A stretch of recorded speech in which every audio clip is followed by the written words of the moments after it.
Именно в этой пещере находился тот храм. В этой серии я ухожу вглубь Занскара, к монастырю Пхуктал, который буквально вырос из скалы над ущельем.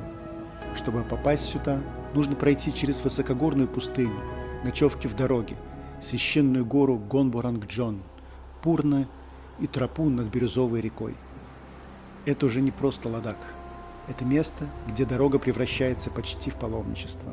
И все это ради монастыря, который называют пещерой освобождения.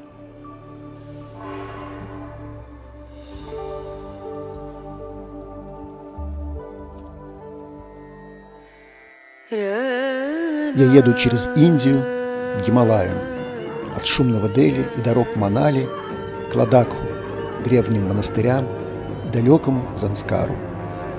Это путь в другую Индию, возвращение в Шамбалу. Так, сегодня начинается длительное многодневное путешествие в отдаленный регион Занскар. Эту поездку отлично организовал владелец отеля Ментоклинг. Дорогой друг Сонам. Едем в приключения 8 дней по бездорожью и по высокогорью. Регион называется Занскар. Туризма там очень мало, поэтому инфраструктуры нет никакой. Будем писать в яму и спать тоже, наверное, в яме. Опробуем новую машину. Джип от фирмы Mahindra Scorpion. Scorpion N. Через каждые сколько там 20-30 километров будет пункт и будут проверять паспорта. Такой геморройчик небольшой. Где-то в течение 7 часов путешествие будет проходить по Лех-Манальскому шоссе, и нужно будет преодолеть несколько высокогорных перевалов. Вот это типичная тибетская еда дороги. Маги с овощами и для тюнинга большего яичница.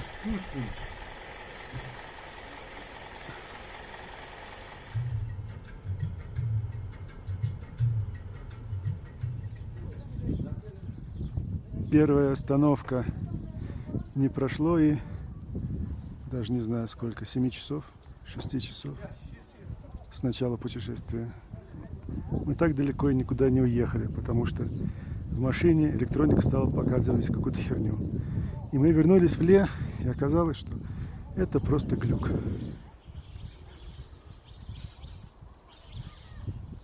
Потом проехали еще какое-то время, и около 10 вечера было решено сделать остановку. Панг Village. Высота 4500.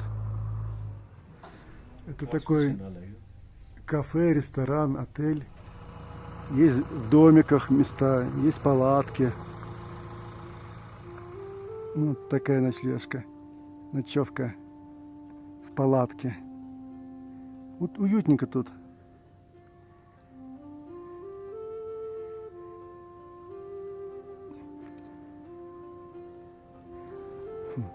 Называется ресторан Падма.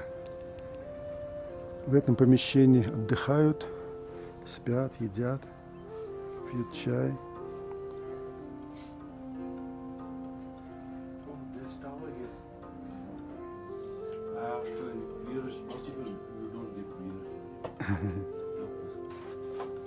Ночной барчик. Хозяин с удовольствием показал, чтобы я заснял. Сделал рекламу. Окей, бай-бай.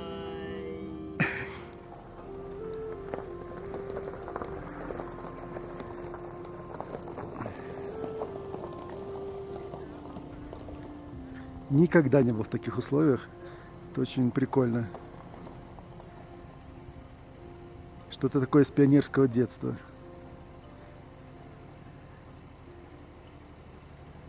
Стоит 1000 рупий домик.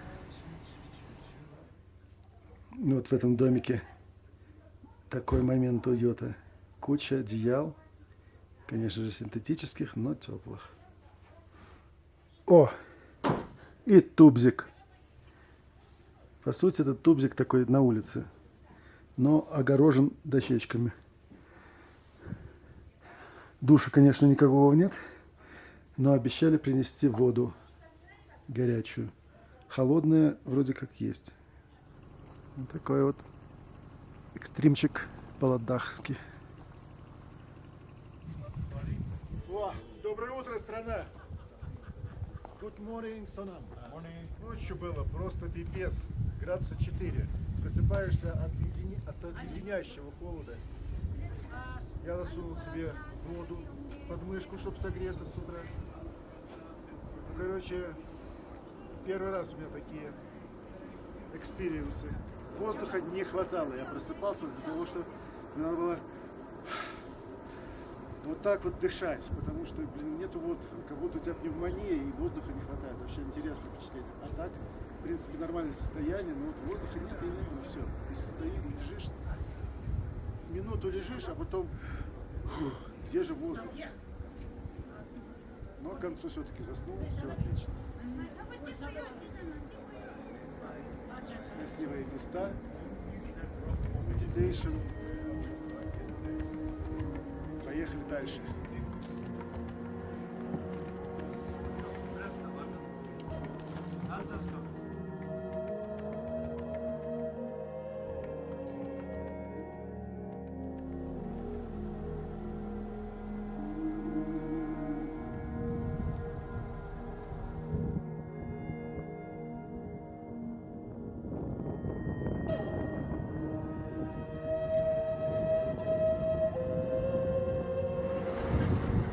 Какой-то очередной перевал 5000-ный.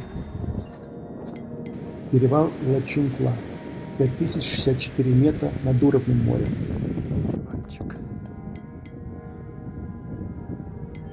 Ужасная грунтовая дорога. Ощущение, как будто на верблюде едешь. Еще через некоторое время преодолеваем Накила пас. Перевал 4700 метров.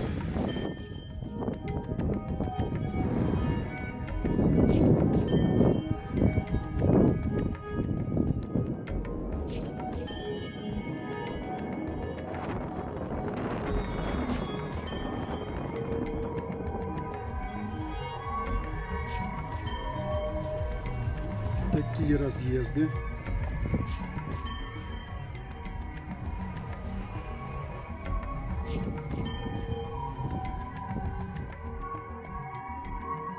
Этот трак был сбит камнем, который упал с горы. Водитель остался жив.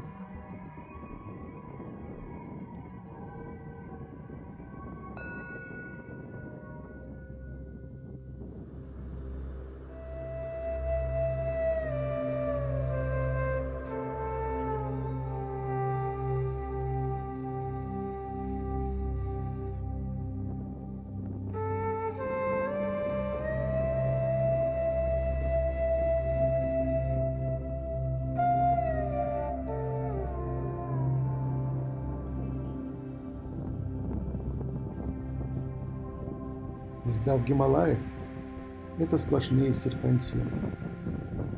Это хорошо видно, что серпантин от слова серпентис – змея. Такое интересное место у дороги. Санам рассказал сейчас. Здесь умер человек от обезвоживания. И теперь полагается плеснуть ему воды, бросить бутылку с водой на это место, чтобы его душа пила всегда воду. Это такая история. Дорога изобилует бесконечным количеством потрясающих видов. И хочется каждые 15 минут выходить из машины и делать фото-видеосъемку.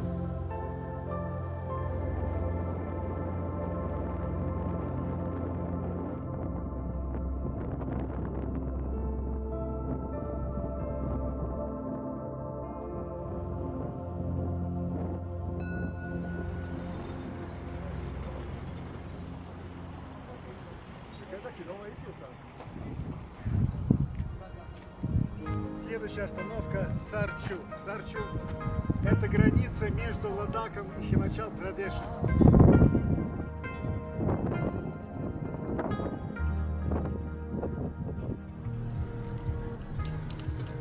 What happened to that car? Stop? На границе был замечен пивной ларек. Там какой-то станция мойки машин, судя по всему. Сейчас будет очень интересный маневр. Я даже не предполагаю. Не могу предположить, куда мы сейчас поедем. На эту машину или в эту лужу.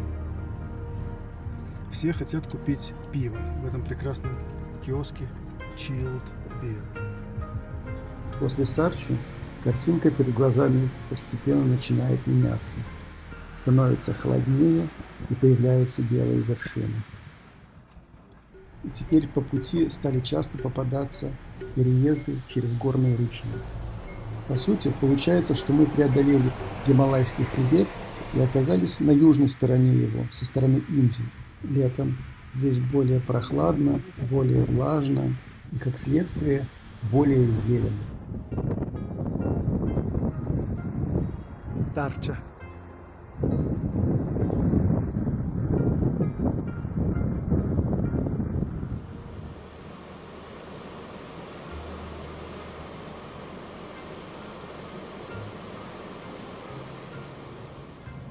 В этом красивом месте машина снова стала глючить, мотор отказывался набирать скорость и ехать в гору. Пришлось немного возвращаться по маршруту и делать ночевку в Джиспе. Чудесный отель Падма в городе Джиспа. Город сильно сказано, в деревне Джиспа. Очень хороший отель с горячей водой, с удобной кроватью.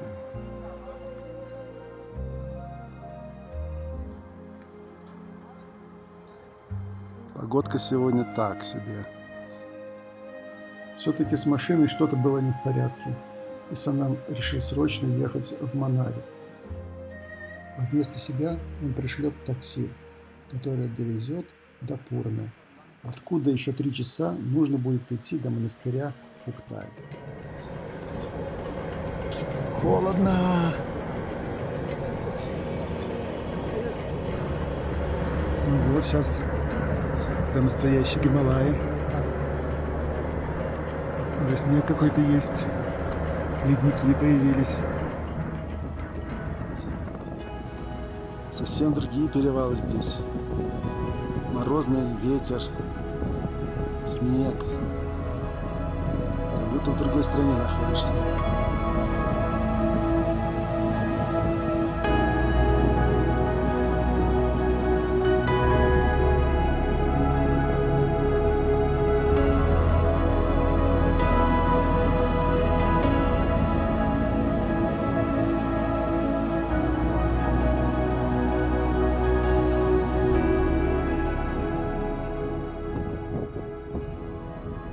Водитель и все пассажиры такси терпеливо ждали, пока я сделаю съемку этого красивого места.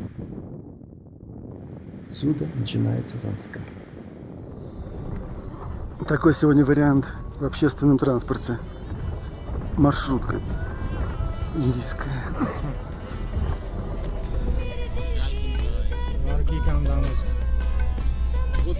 Вот так, собственно, происходит платное такси. Кто сколько заплатил, тот так и ездит. Ну вот так живут строители из Бихара. Они строят понемножечку эту замечательную дорогу. Молодцы, конечно. Немножечко картошечки привезли ребяткам. Пускай покушают. Погодка здесь совсем другая. Если в Ладаке солнечно и сухо, здесь вот пасмурно. Дороги в Занскаре, конечно, пипец полный.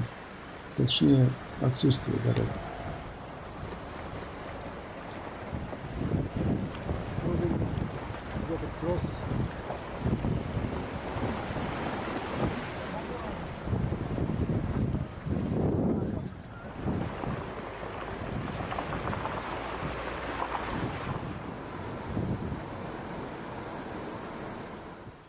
Наконец-то, после этой жуткой трясучки, долгожданная остановка с чаем у туалета. Таксист и хозяйка кафешки. Тибетская идиллия.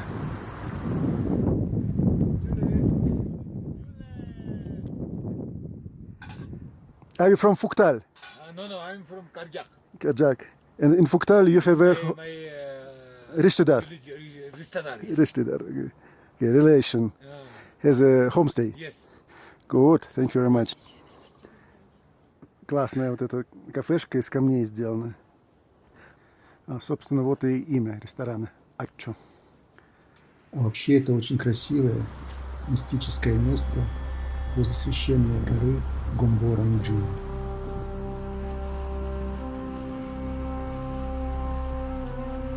Здесь вполне можно было бы провести весь день в прогулках и созерцании. Веселенькая поездочка по рытвенным колдобинам Занскара продолжилась. За окном были потрясающие виды и живописные деревья. Какая-то деревенька. Это называется Каргя Вилледж. Каргя Вилледж. Первая деревня в Занскаре. Здесь безумно живописно.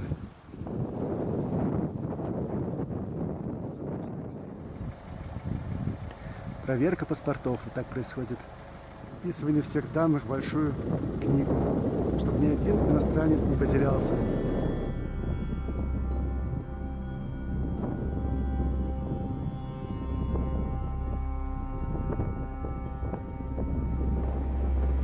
Жестко трясясь внутри маршрутки, глядя на эти потрясающие живописные пейзажи, я думал о том, что лучший способ узнать Занскар – это делать пешие походы.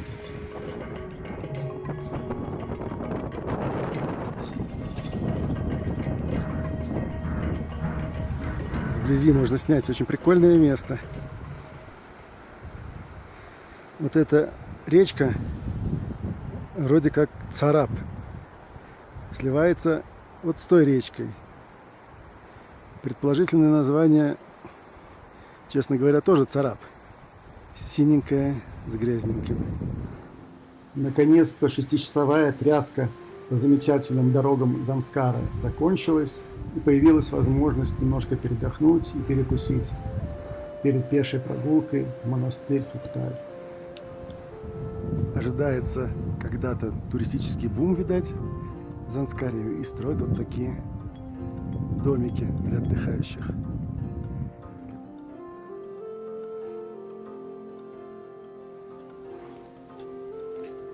You want to remove? You want, yeah.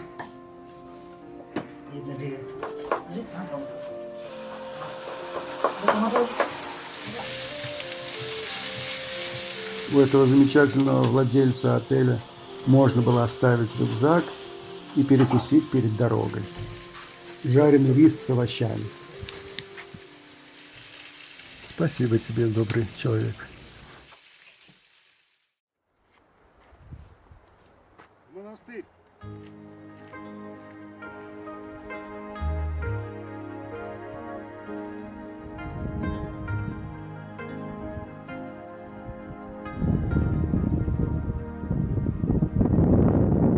Обратите внимание, что на крышах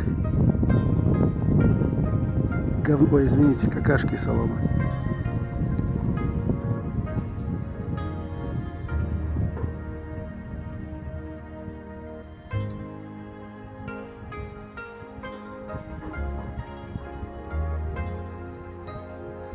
Вот тут домик, надо перед ним дальше идти, не заходить за него, я так понял. Ага, вот этот опознавательный домик уже ближе. Всего идти 4 километра. Скалы напоминают ступы.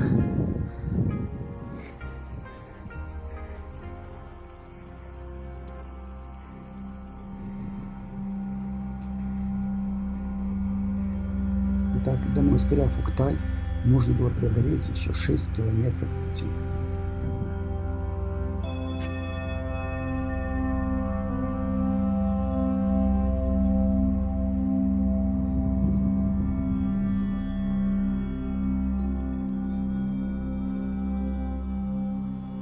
Обычный женский труд в Тибете. Перетаскивание булыжников.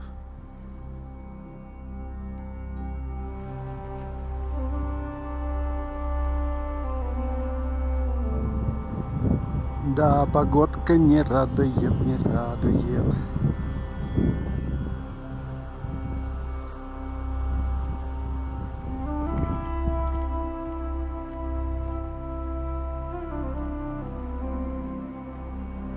Вот там разветвляется дорожка, одна идет наверх и паркинг. А внизу идет дорожка пешеходная, 2 километра до монастыря.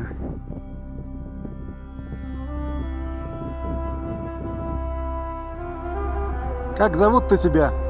Блюшип или Серна? Паспорт покажи, пожалуйста.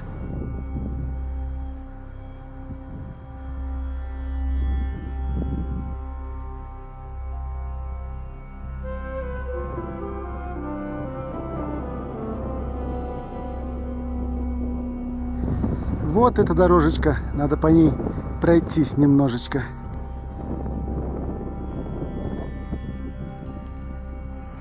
Ну вот, как вы поняли, в этот монастырь есть такая вот дорога. Довольно опасная, 2 километра.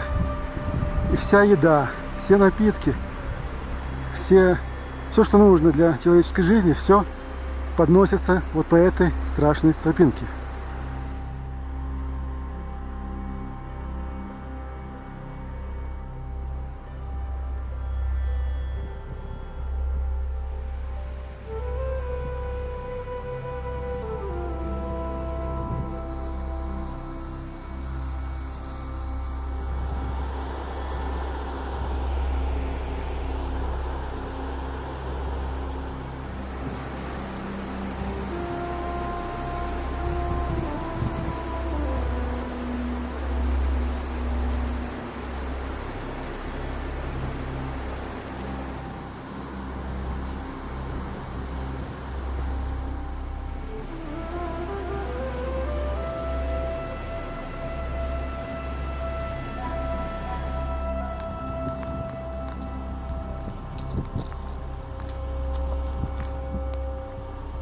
Монахи бредут.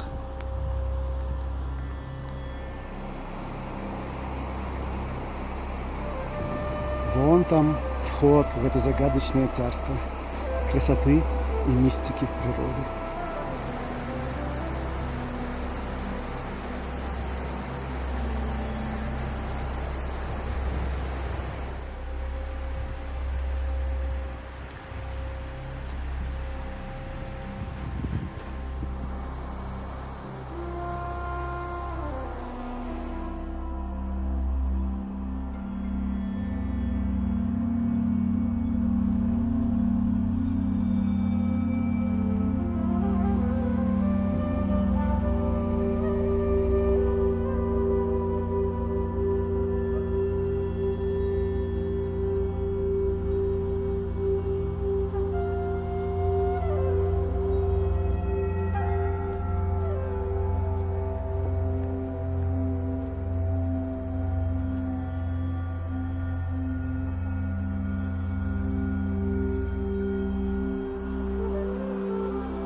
Сейчас надо попробовать устроиться на ночлег. Неужели они выгонят на ночь глядя?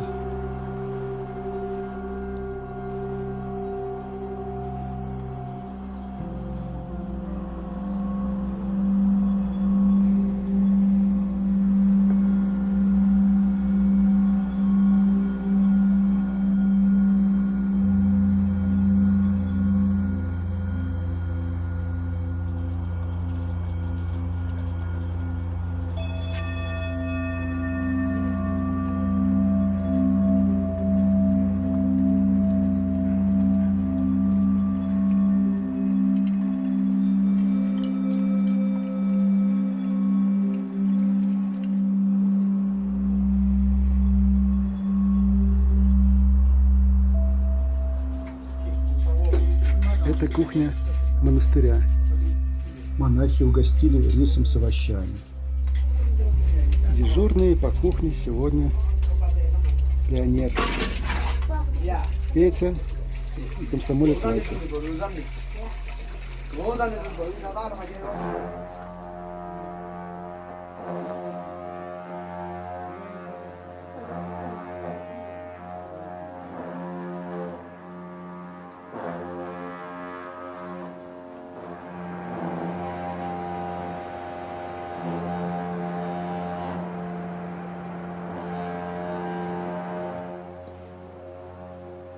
Суровые, но добрые монахи монастыря угостили ужином и оставили у себя ночевать.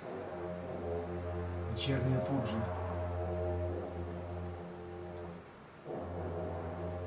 Интересное ощущение.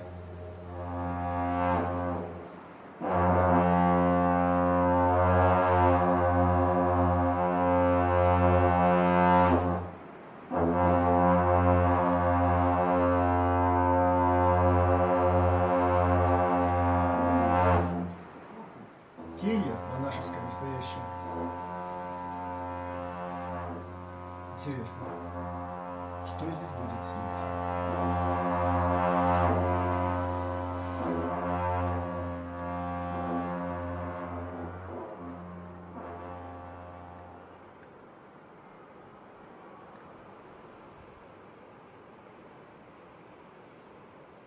Ночь для меня закончилась где-то в 4 утра.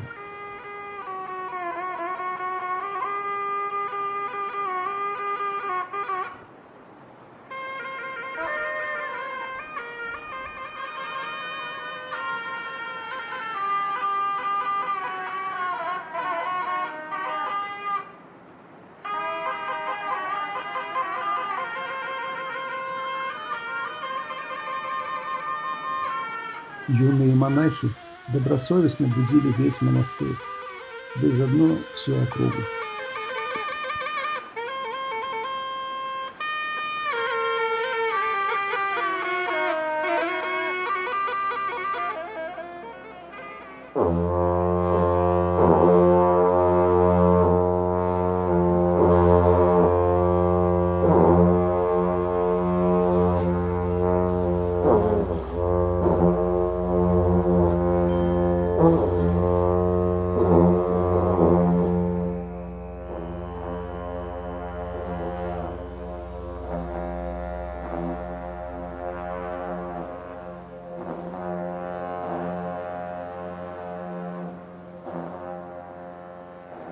Вон в ту дверцу нужно входить, чтобы попасть в келью.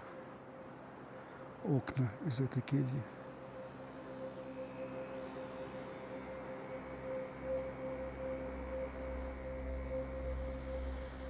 Монастырь Фукталь основан в XII веке, и на данный момент в нем проживает 70 монахов.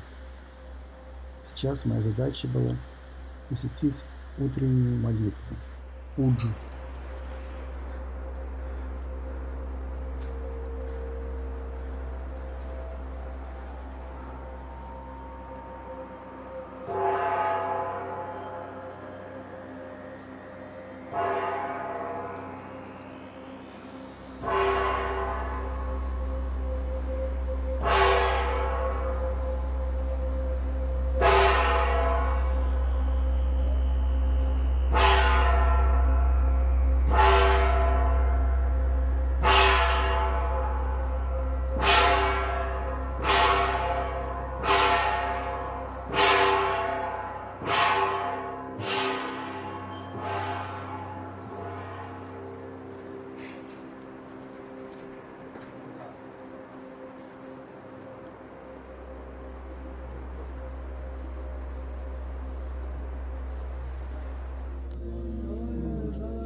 Бессонная ночь в неприятно пахнущей каморке.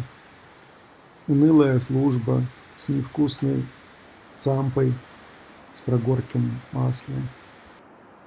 Не очень дружелюбные монахи и вообще вся эта какая-то атмосфера заброшенности. Все это оставило унылое впечатление у меня. Поэтому захотелось немножко выйти оттуда, подышать воздухом Гималаев, ощутить просторы.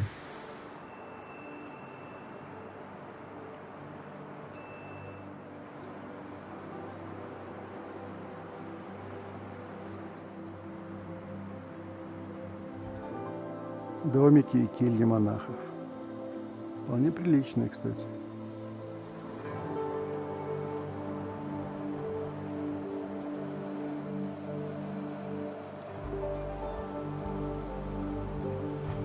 Пацанчики-монахи совсем не хотели давать себя фотографировать, но после предложения пары сотен рупий охотно попозировали.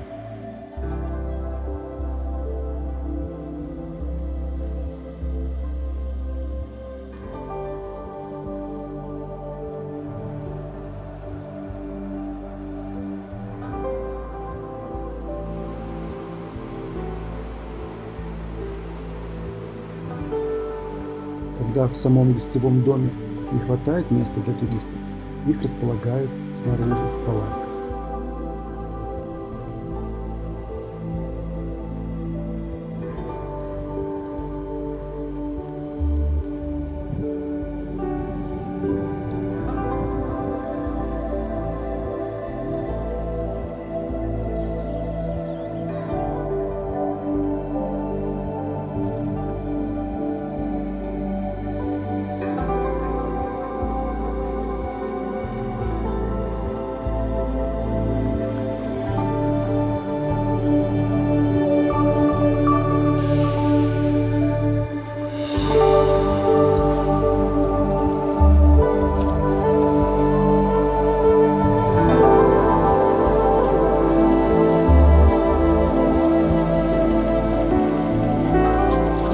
Монастырь, построенный в XII веке, расположился вокруг огромной удивительной пещеры в скале.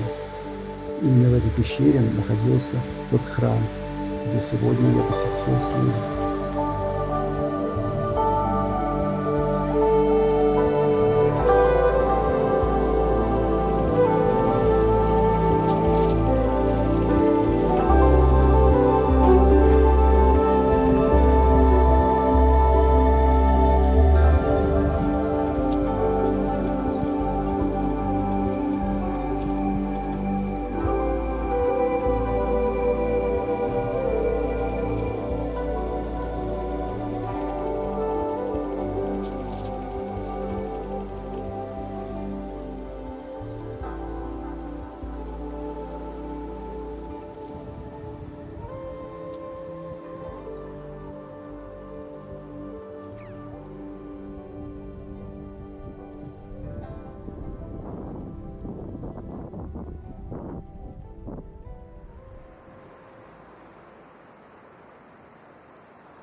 Вот и закончились удивительные 12 часов в этом прекрасном, уютном месте. Надо держать дорогу дальше. Ой. Если когда-нибудь меня спросят, не хотите ли вы переночевать в монастыре,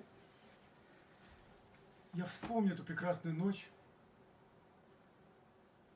и скажу: нет, спасибо, больше не надо. Не хочу портить воспоминания.